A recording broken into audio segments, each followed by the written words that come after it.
The Rematriating Borikén portrait series, Portraits from the Trench, is officially alive and kicking up at CucubaNación, my art space in Mayagüez. Saludos and welcome to the Rematriating Boriken Podcast, where we discuss the journey to the essence of these islands, this archipelago and her surrounding waters, the restoration of our essence before conquest and continued colonialism, the reclamation of our collective healing and liberation. I am Yasmín Hernández, creator of CucubaNación, artist, writer, activist, born and raised in Brooklyn, Rematriating Boriken. So, due to some technical difficulties and another lost podcast episode, I'm just bringing you the audio version mostly. I was trying to incorporate some photo references, and that won't be happening because tech difficulties. So, this will be the story without the wonderful visuals of people and portraits and things for your viewing pleasure. But to keep with the new moon plan, I piece together what I can. When it goes up, it'll go up. And hopefully the new moon energy, which is usually 3 days, will still be active. It was a glorious new moon, and I hope it was for everyone. New moon in Gemini. I usually try to post these podcasts for the new moon, but I specifically held out because last night was the conversatorio, or the gallery talk for the Portraits from the Trench exhibit. There's so much going through my head and in body and spirit, and the primary thing is feeling full in the heart, filled with gratitude. I am so grateful to how folks showed up and connected in whatever ways they could show up and connect. I'm grateful to my painter friends from back in Philly through Boriken, Ramon y Damari, who couldn't make the event but showed up earlier. Y Roxana, who is my bioluminescent prima, because she is from Las Palgueras and is so connected to what bioluminescence is, what glowing waters are. And she too arrived early to ensure that she could see the exhibit. There's something so precious about having art friends in a space with your art and being asked art questions. Was able to let off some steam about all the challenges I had around painting on black velvet, which is a project in and of itself, which in the end I liken to the process of brushing a horse. You got to know how to do that in the correct direction, right?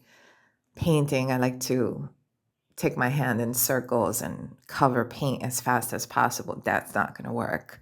Tú no puedes empeluzar el terciopelo. It's like you got to brush it slowly in one direction. And if you add too much water, add too much paint, or like la revuelca demasiado, she'll get mad at you and end up looking like sandpaper. And it's interesting, this relationship that we could have to materials. And it's interesting to be with other artists and have them see your effort through the layers of paint. And very, very beautiful. They're both art professors, uno en Rum, Ramon en Rum, y Damari en La Católica in Ponce. As they were preparing to head out, the door opens, and then my friend Melanie Maldonado walks in together with Diogenes Ballester, who I know from El Barrio, New York City, but who is also another incredible artist who's based in Playa de Ponce, where my grandmother and family were born, and who I both brought Playa de Ponce to me, so that this is the last podcast episode 6, Arrival, where I talk about the event that both Melanie and Diogenes hosted in Playa de Ponce around honoring 8 ancestors who were brought over on a slaver ship through the port of Ponce.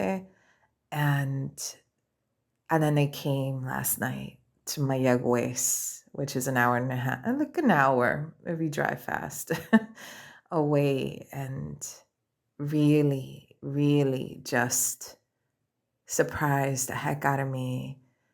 And that is part of why I feel so full, because all these notions I had around arriving and around my 10th anniversary and sharing this painting series for that anniversary, the opportunity of arrival and affirmation that I received by being welcomed by them, invited, and then welcomed to my grandmother's birthplace in Playa de Ponce.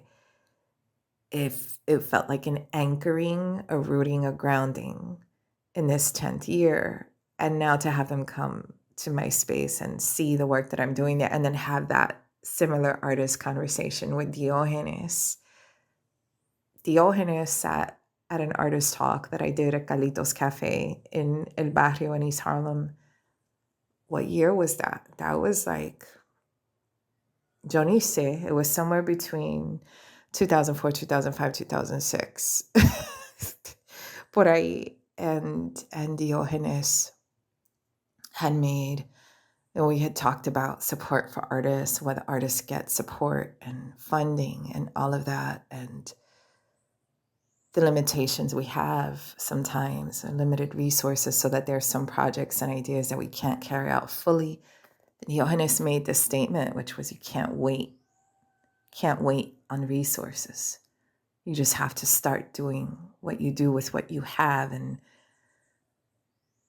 now that I live here, that I've lived here, I understand so much of that statement. I understand that my entire career has virtually been that. I cannot tell you how many proposals I sent out around the Rematriating Borikén project, because before CucubaNación, I did not have a space to exhibit this work in. And the way that artists oftentimes do have to work, if we envision an installation, I love making installations, but installations often require a commitment for an exhibition space, for you to have the space to work it out and present it. And so I had been, for 4 years at least, sending proposals out and to try to get support. Like, how am I going to get all this black velvet? That shit is expensive. How am I going to have access to an exhibition space where I could paint the walls black, as I hope to, where I can have certain illumination, where I could recreate the darkness of the womb, the darkness of the abyss. And none of these proposals were coming through for me. And so I started to create it in my own way and with whatever other obstacles. So one such thing to delay, of course, was the pandemic.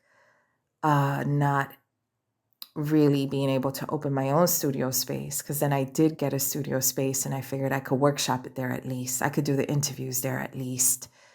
And then when the pandemic happened and my mom had just moved from New York, these are like the early stages of the pandemic, I was like, I can't just invite people up in here. I live here with my mother and my children. Later that year is when I have an emergency eye surgery. And then it's the process of recovering from my eye surgery and the uncertainty of what my vision would be once I recovered. And then knowing that my eyes had been marked in this way. And I've worn glasses since the 3rd grade, but didn't realize the delicateness of my eye health, and then had to readapt to that as a painter, had to open up to my eyes and how they work and how they may not necessarily work at their maximum, and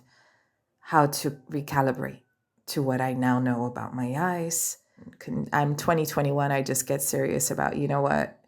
I don't know what's going to happen with my eyes. Let me hurry up and do this and just get started. And I started my first interviews.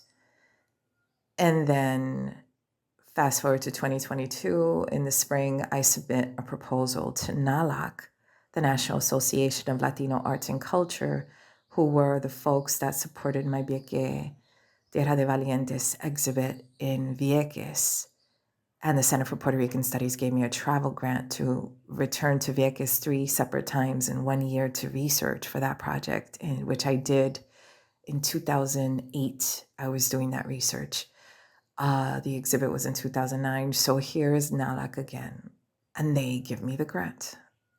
Not only do they give me the grant, but because of other things happening, that grant period was delayed. So when I applied to NALAC, I still didn't have a space.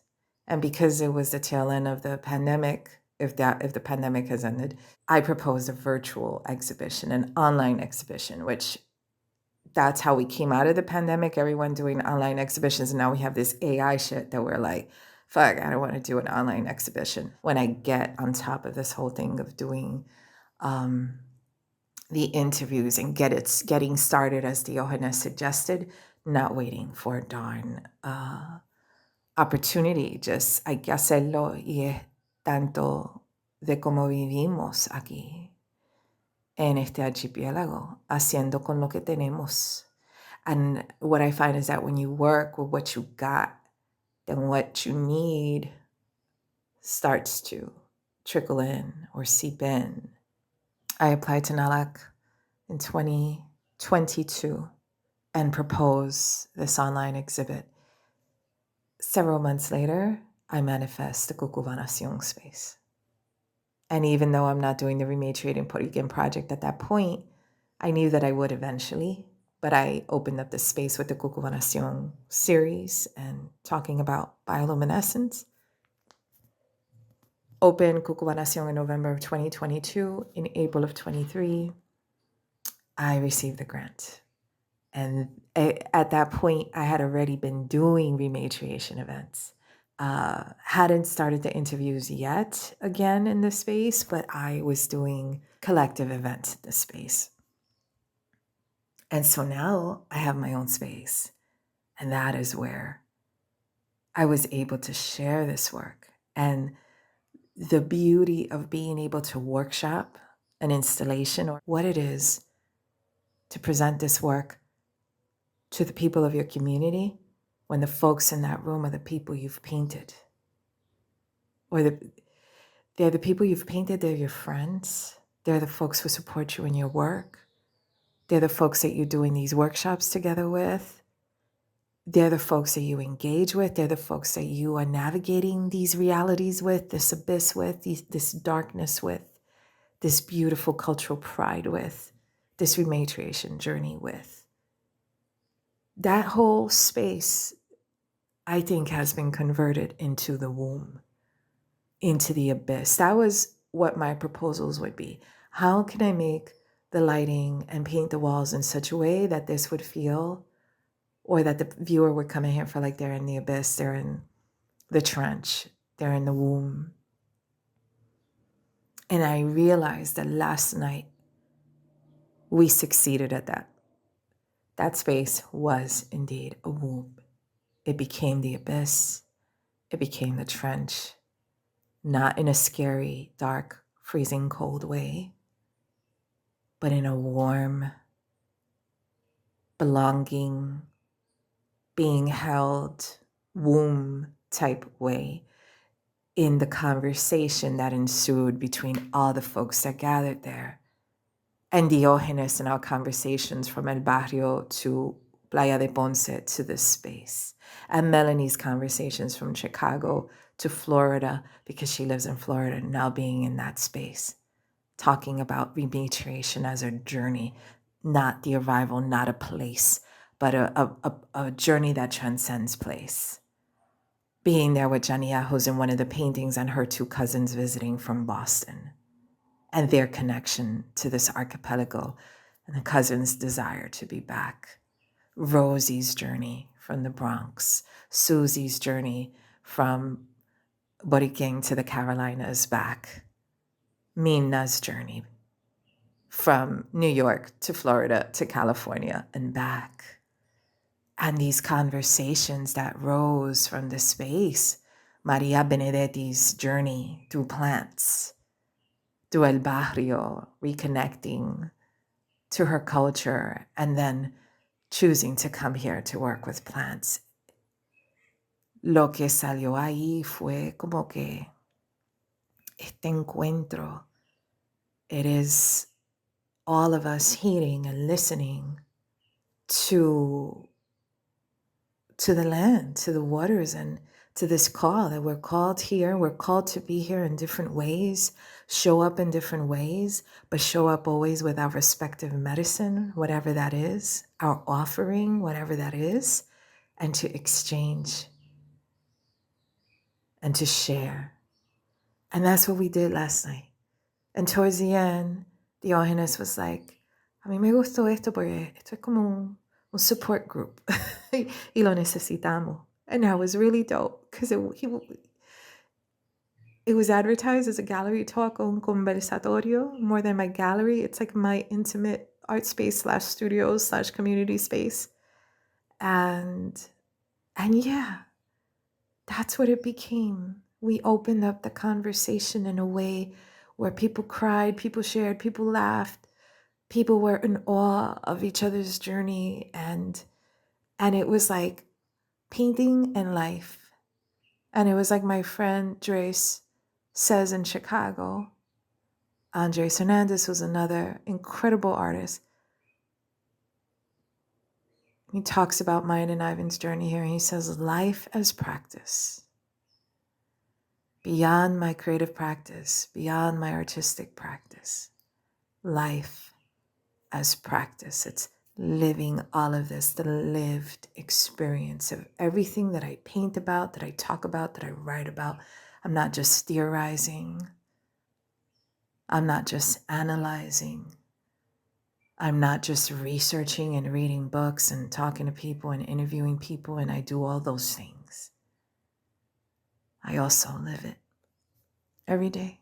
The Rematriating Borikén Portrait Series, Portraits from the Trench, is officially alive and kicking up at CucubaNación, my art space in Mayagüez. This is the first round of portraits because this is an ongoing project where I continue interviewing people, painting more to find the aesthetics for this project. This is me diving deep into the abyss, into the Puerto Rico Trench, second deepest part of the Earth's crust, to the north of our archipelago, about 70 miles to the north of our archipelago, visible from the plane when you travel here, when you travel south to come here, when you leave here to the north, right? The inverse of what we travel on that plane.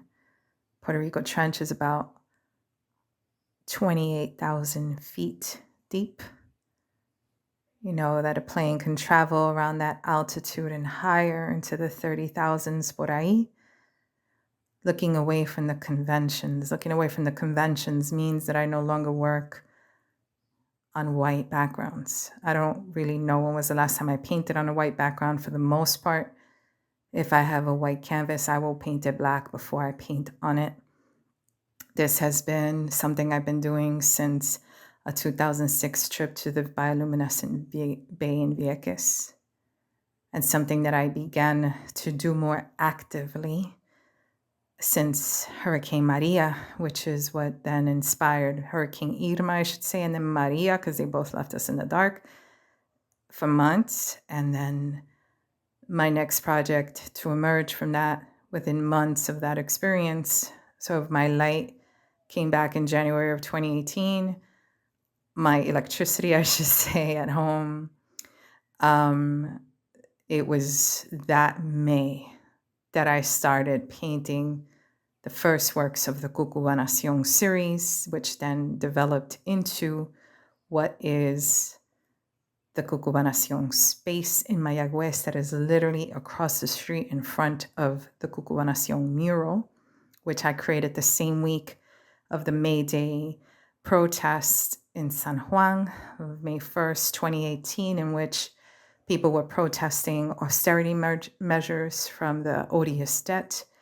And among the people protesting were families and children protesting the mass school closures. We have had over 500 schools close in Puerto Rico, public schools. When the police launched tear gas into the crowd, those children were among the folks affected by the tear gas. I kept my kids home from school that day to protest, not in San Juan, not in La Milla de Oro in Atorrey, but instead went to Mayagüez. And when I learned what happened to the children that were over there, I knew that it was just that one decision that kept our family and our children from being affected too. And that shit put me into a depression, like a hardcore depression, because I don't need for things to affect me directly to be affected directly. And so my cathartic response to that was that mural, CucubaNación, which has a schoolgirl and a caretaker, could be a mom, could be an abuela, could be a tia, could be whoever. And the schoolgirl is carrying her books, but both she and the caretaker are wearing gas masks, and they're glowing in green, inspired by a Cucubano. And there's a little tiny, statement about CucubaNación, y dice CucubaNación. It's the first time that I use that name on an artwork. And what's ironic is that someone was talking about that image at the space the other day.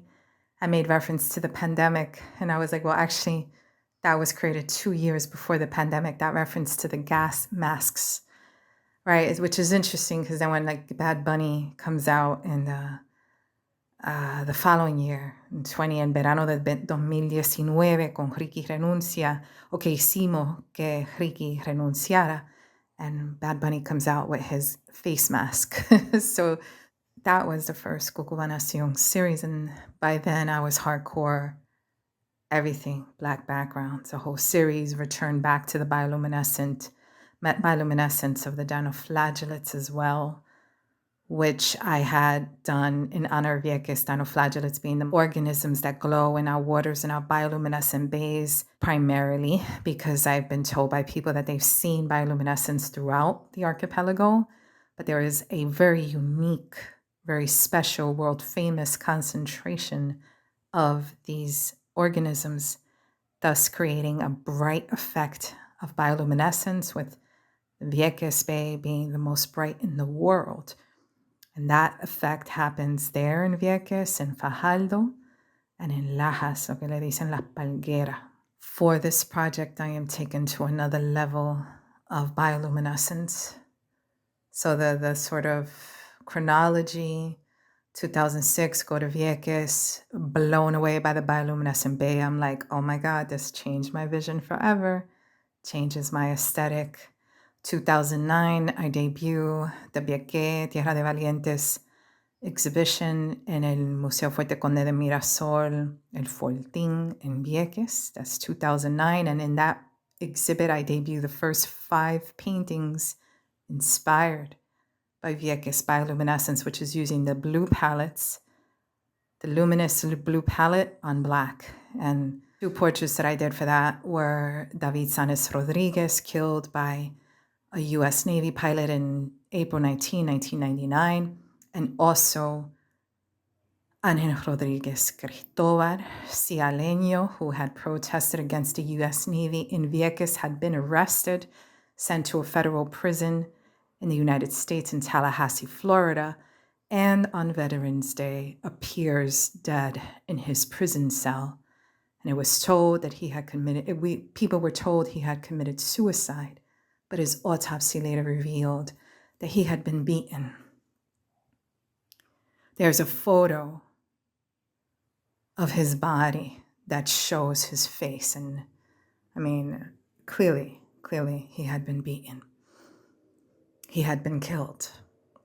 Now the Machetero organization retaliates that loss on November 11th. De hecho, November 11th, years later, is the date that I opened CucubaNación, November 11, 2022. I talk about circles in this podcast. I'm always following those patterns, those synchronicities, those cycles. And I post this podcast on the new moon and the full moon, and those things are very important to me as they were important to our indigenous ancestors from these islands. After Maria inspired to create CucubaNación, that's 2018, when I start that series. In May, paint the first Cucubano-inspired artworks, glowing green Cucubanos, being a bioluminescent click beetles, which are really big. They're probably like about the size of your thumb or smaller. Later that year, in October of 2018, I create the first Lucianaga-inspired paintings. And the Lucianagas are fireflies or lightning bugs, which consequently have the colors red, black, and yellow, and green, the colors of Black liberation. Now, a year after CucubaNación, the first painting's debut, a year later, I celebrate my 5th anniversary here in Boriken, and I create my first Puerto Rico Trench inspired piece, the first painting of the Rematriating Boriken series, which then becomes the portrait series that I debuted this past Saturday at the space, at the gallery.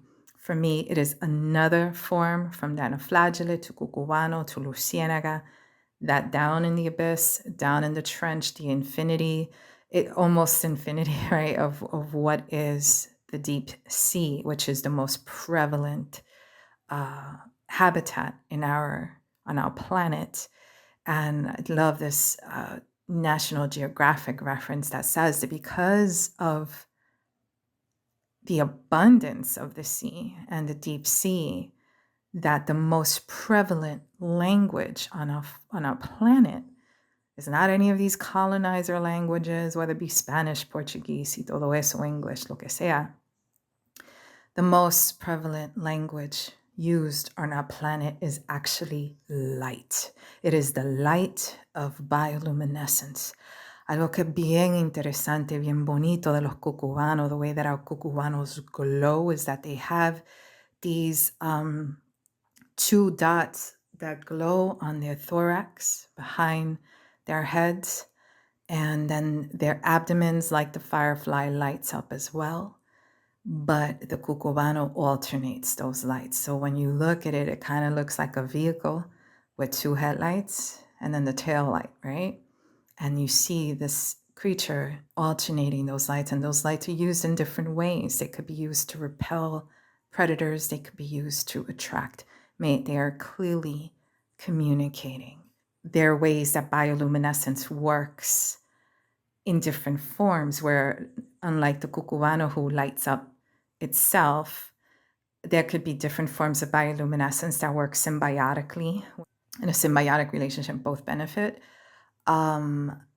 But it could be a bacteria that bioluminesces on this animal, or concentrated within an organ of the animal. So the animal itself does not bioluminesce, but it contains within it or on it other organisms that do. And so that second creature will benefit from the lighting up of this other organism that it carries with it. Just to talk about the different examples of bioluminescence, and that for me, I consider bioluminescence as a medicine given to me in my rematriation journey that has benefited me in so many ways, more ways than one. And primarily and predominantly where it's most seen is in my art.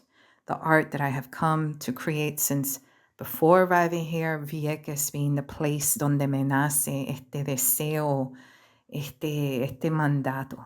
Es como yo lo describo. It was a mandate. It's a spiritual mandate, on like an order, basically. Like, yo, you need to move here.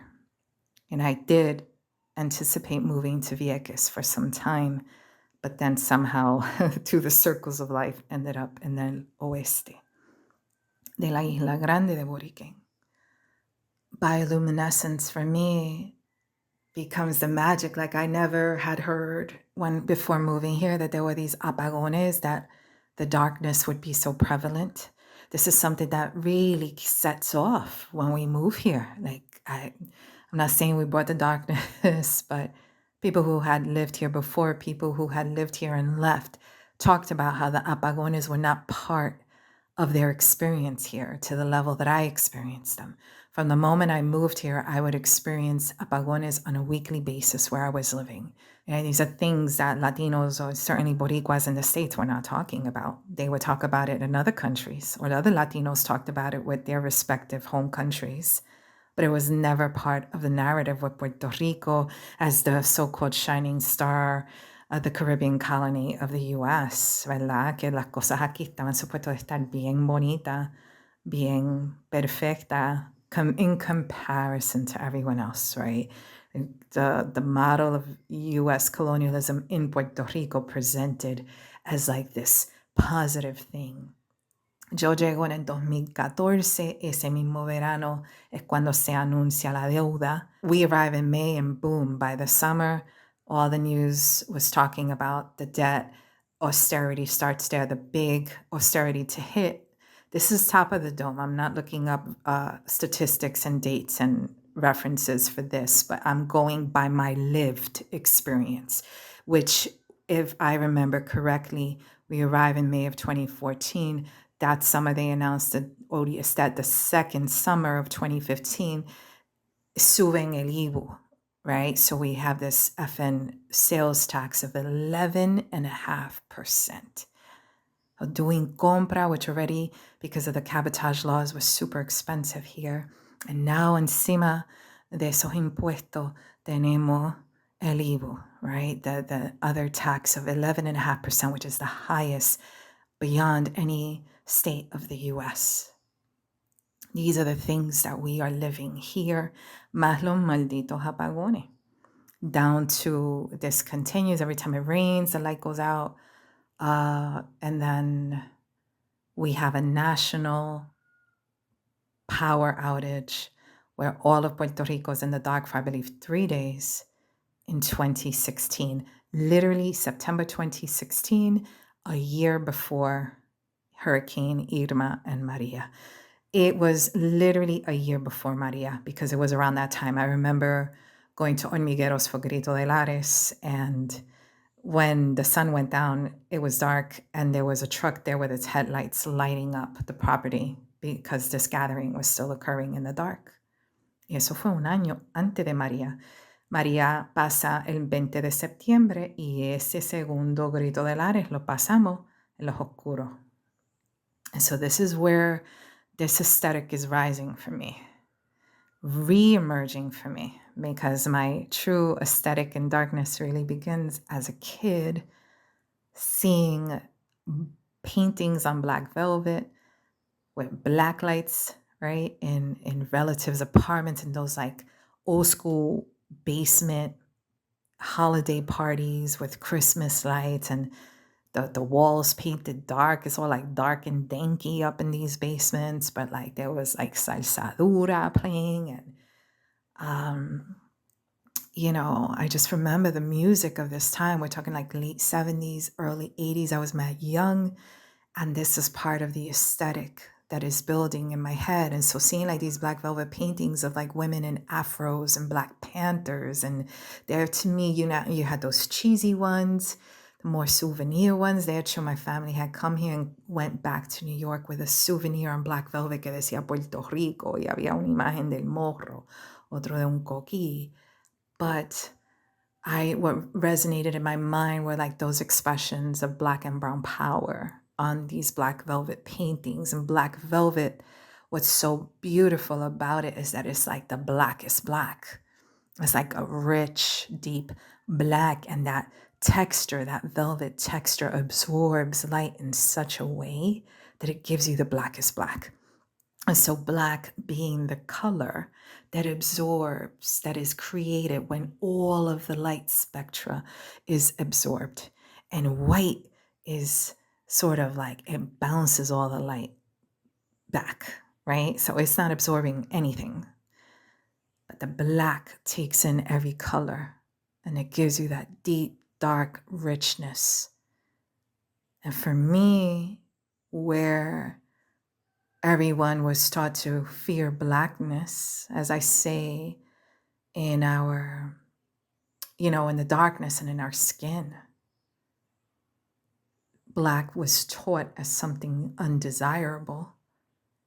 For me, my understanding of black as a background is that natural background. It is the womb, it is the cosmos, and it is something that I came to see and appreciate en las aguas bioluminiscentes de Vieques, entendiendo que yo no iba a ver esa bioluminiscencia sin esa oscuridad. ¿Verdad? Without that blackness, there would be no lit up dinoflagellates. Understanding that those glowing waters were bouncing or mirroring the cosmos, and understanding that if there is no nighttime sky, we cannot see the moon in the same way. We cannot appreciate the stars in the same way. So that, to me, the blackness is the original background. It is the canvas onto which life itself is weaved, is painted, is created, is seen and appreciated, which seems like the perfect aesthetic for me, navigating this colonialism bullshit and its imposed invisibility. As I go through these images, each is so unique in its own way, and folks have commented on that as well, how each brings its own flavor, different colors. As much as possible, I asked folks to share what their favorite color was or what color they resonated with most, or ask folks about which sea creature of the abyss they identified with. Speaking of our anniversary, one of the portraits, which was a late addition to this series because I hadn't envisioned it before for not having interviewed my own children, but one of the earliest portraits that I did back in 2021 for this series was of my youngest son, Joseph, as an anglerfish. After we had our 10-year anniversary, right around that time, last month, I envisioned this painting that would mark our journey of 10 years here in Borikén through this double portrait of my oldest son, Gabriel.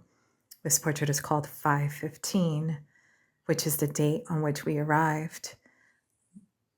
It includes an image of him at 5 years old when we arrived in May before the school year ended, looking for a school in which he would start kindergarten the following school year.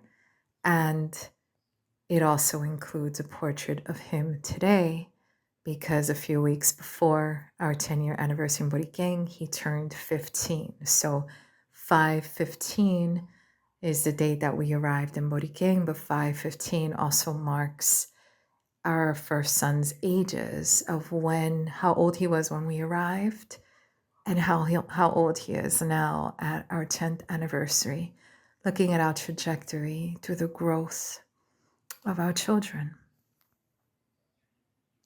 That painting also has the scary looking anglerfish, which he selected as the image for his painting.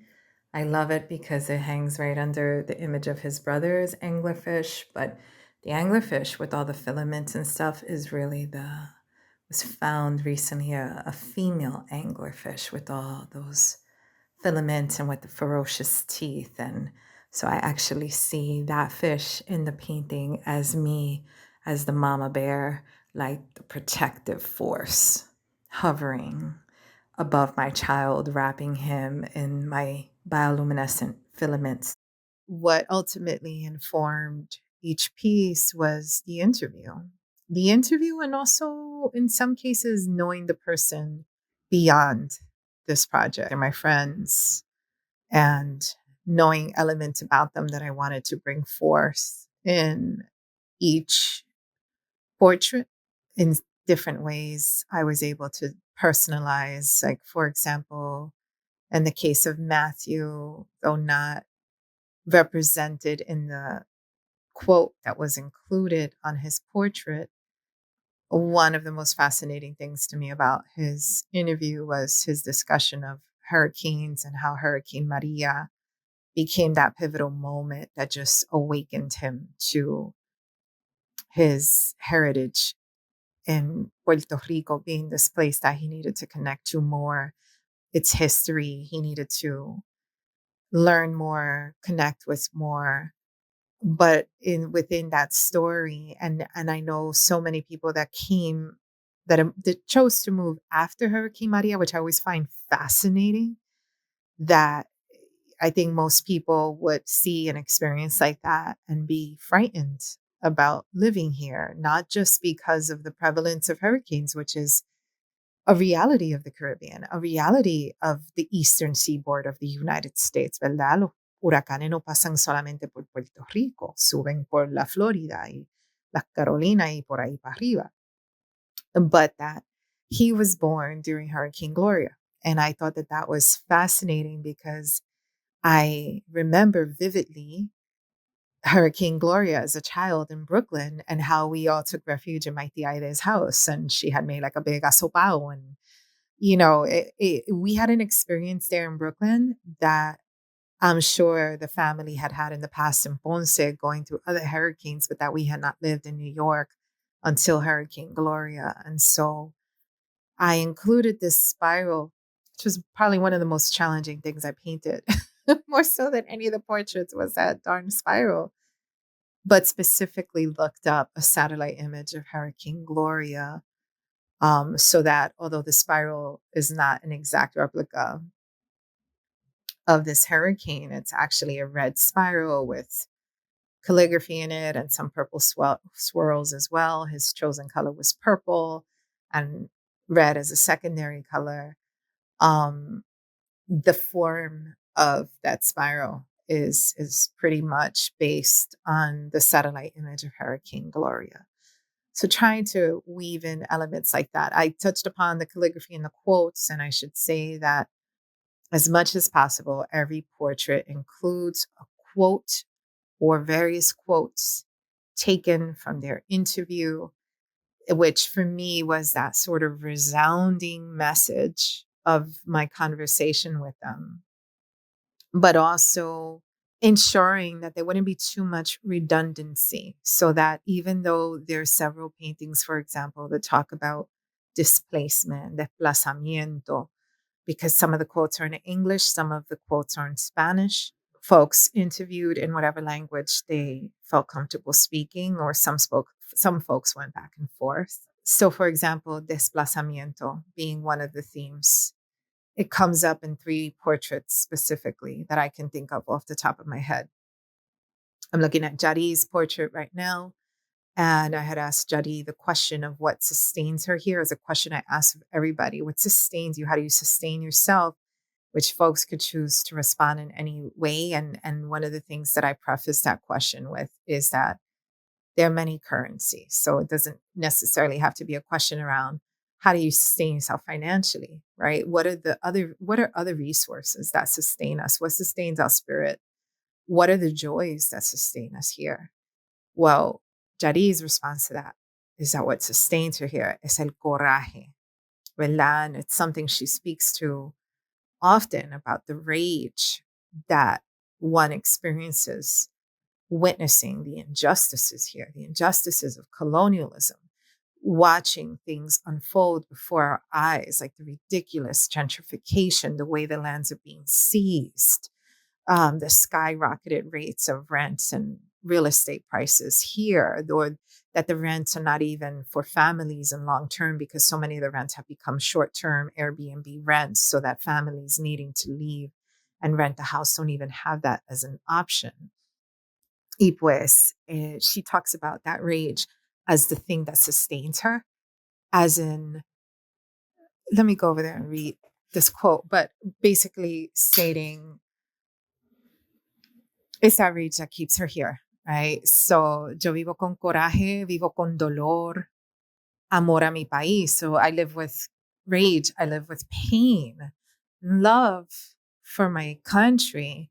Y yo creo que lo que me sostiene aquí es que me rehúso a que a mí me vuelvan a desplazar. What sustains me here is that I refuse to allow myself to be displaced yet again, right? So rage as sustaining one here. The rage of fuck that, I am being kicked out again. So that is part of working on Black backgrounds, which actually for me starts when I live in New York City, but after various trips to Vieques, where I had been visiting the bioluminescent bay and contextualizing the magic, the phenomenon of bioluminescence and our natural environment within the bugged context of militarism, of imperialism, of weapons testing and weapons maneuvers right near a civilian population, of the displacement. You want to talk about displacement? That is one of the classic examples of displacement where this island is taken, where the two extremities of the island are taken, adding up to about 2/3 of the island, right? And one is used, one side, the west side is used to store weapons and munitions, and the east end becomes a live impact zone.